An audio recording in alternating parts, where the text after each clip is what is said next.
Doomsday का shoot शुरू हो चुका है और इसी के साथ डूम्सडे से जुड़े लीक्स भी आने शुरू हो गए हैं। और अभी जो लेटेस्ट आया है उसमें वॉन्ग मिल रहा है साइक्लॉप्स से। अब ये क्या कहानी कहता है, इसी के बारे में ये वीडियो होने वाला है। साइक्लॉप्स की वॉन्ग के साथ मीटिंग एक बात तो फिक्स कर रहा है कि हाँ, एवेंजर्स और एक्समैन का यूनिवर्स ही सबसे पहले कोलाइड करने वाला है और दोनों सबसे पहले नेगोशिएशन करेंगे और नेगोशिएशन में एवेंजर्स की तरफ से जाएगा वॉन्ग, एक्समैन की तरफ से आने वाला है साइक्लोप्स। पता नहीं साइक्लोप्स क्यों आएगा, काफ़ी सारे बड़े नेम है, पर ऐसा दिख रहा है कि साइक्लोप्स ही आएगा मीटिंग हैंडल करने। हो सकता है अब वो उतना यंग नहीं रहा, मतलब थोड़ी उम्र हो चुकी है, तो अब वो थोड़ा मैच्योर बन गया होगा साइक्लोप्स और वो अब मैच्योरिटी चीज़ों को हैंडल कर रहा होगा, इसलिए शायद उसे भेजा गया है चीज़ों को डील करने के लिए। और पहले शुरुआत की एक्शन मूवीज़ में भी देखेंगे तो साइक्लोप्स काफ़ी काम और कंपोज रहा है, भले उसकी पावर उसके कंट्रोल में ना रही हो, पर वो काफ़ी काम और कंपोज रहा है। तो वो काफ़ी अच्छा नेगोशिएशन कर सकता है और काफ़ी अच्छे से तरीके से समझा सकता है, बात कर सकता है। और शुरुआत यही होगी कि दोनों ही वर्ल्ड जब आपस में आएँगे, एक-दूसरे के सामने अपीयर होंगे, तो दोनों एक-दूसरे से पहला टैक्टिक्स यही होगा कि नेगोशिएशन का, कि क्या चल रहा है, कहाँ जा रहा है ये चीज़ और इसके रिज़ल्ट क्या हो सकते हैं, उस चीज़ को डिस्कस किया जाएगा और सोचा जाएगा कि इस चीज़ को कैसे फिक्स किया जाए। और डेफ़िनेटली फिक्स नहीं होगा, दोनों अर्थ टकराएँगे और पता चलेगा कि एक ही अर्थ सर्वाइव करेगा, तब फिर लड़ाई होगी और जो भी उसमें बचेगा फिर शायद वो लोग टीम अप करेंगे।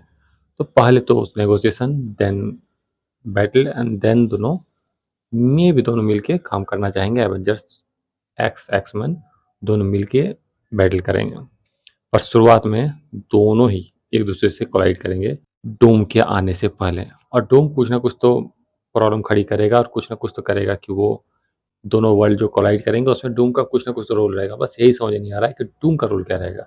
जब दो वर्ल्ड कोलाइड कर रहे हैं, दो वर्ल्ड एक दूसरे से मिल रहे हैं, तो उसमें डूम का क्या रोल रहेगा।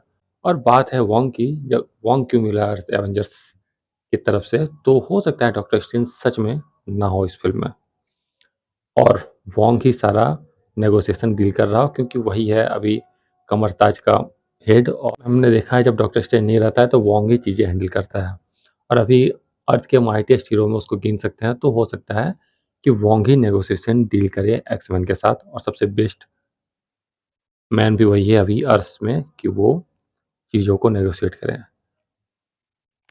और इसमें इंटरेस्टिंग बात ये है कि वॉन्ग का नाम नहीं था जब अनाउंसमेंट हुआ था कास्ट का, उसमें केविन फैगी ने वॉन्ग का नाम अनाउंस नहीं किया था और सबसे पहले जो कास्ट की लीक आई उसमें वॉन्ग का ही नाम है, वॉन्ग का ही चेहरा है। ये काफ़ी इंटरेस्टिंग बात है। ये कह रहा है कि काफ़ी सारे ऐसे कैरेक्टर हैं जिसको केविन फैगी ने बताया नहीं कि ये है, पर उनका रोल काफ़ी बड़ा और इम्पोर्टेंट होने वाला है। और वॉन्ग के बिना तो शायद ये इमेजिन कर सकते थे कि ये डूम्सडे शुरू होने वाला है, क्योंकि पूरा फेज़ 4 और फेज़ 5 में वॉन्ग ही छाया हुआ था, तो वॉन्ग का ना रहना सेंस तो बनाएगा नहीं।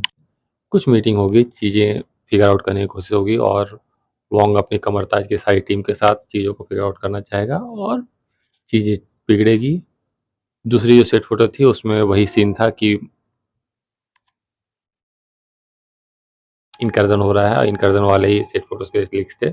अब ये दोनों सेट फ़ोटो के लीक्स, अब इन दोनों सेट फ़ोटो के लीक्स मैं यहाँ दिखा नहीं सकता हूँ, पर हाँ, ये 2 ही सेट फ़ोटो के लीक्स ये बता रहे हैं कि इनकर्जन हो रहा है और 2 वर्ल्ड टकरा रहे हैं और एक वर्ल्ड खत्म हो रहा है, यही शुरुआत होने वाला है। एवेंजर्स एक्स-एक्स-1 से ही शुरुआत होने वाला है। बस रोल ऑफ डूम, यहाँ पे मुझे कन्फ्यूज़न है कि ये क्या करेगा? अगर ये सबसे माइटीएस्ट विलन होने वाला है और इससे ये लोग लड़ने वाले हैं, तो 2 अर्थ भी एक-दूसरे से लड़ रहा है, एवेंजर्स वर्सेस एक्स-मेन भी होगा, फिर एवेंजर्स एक्स-एक्स-मेन हो क्या डूम से लड़ेगा, पर डूम का रोल क्या होगा? डूम क्या फिक्स करना चाहेगा? वो बैटल लॉर्ड बनाना चाहेगा तो क्या वही चीज़ों को तबाह करेगा?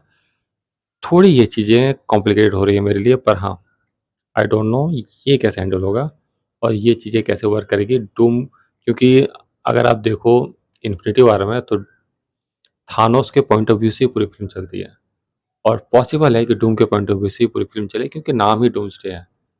पर अगर डूम के पॉइंट ऑफ व्यू से चलेगी तो डूम का रोल क्या होगा इस पूरे इनकर्जन वाली सिचुएशन में और वो चीज़ों को कैसे हैंडल करेगा अलग-अलग अर्थ पे जाके।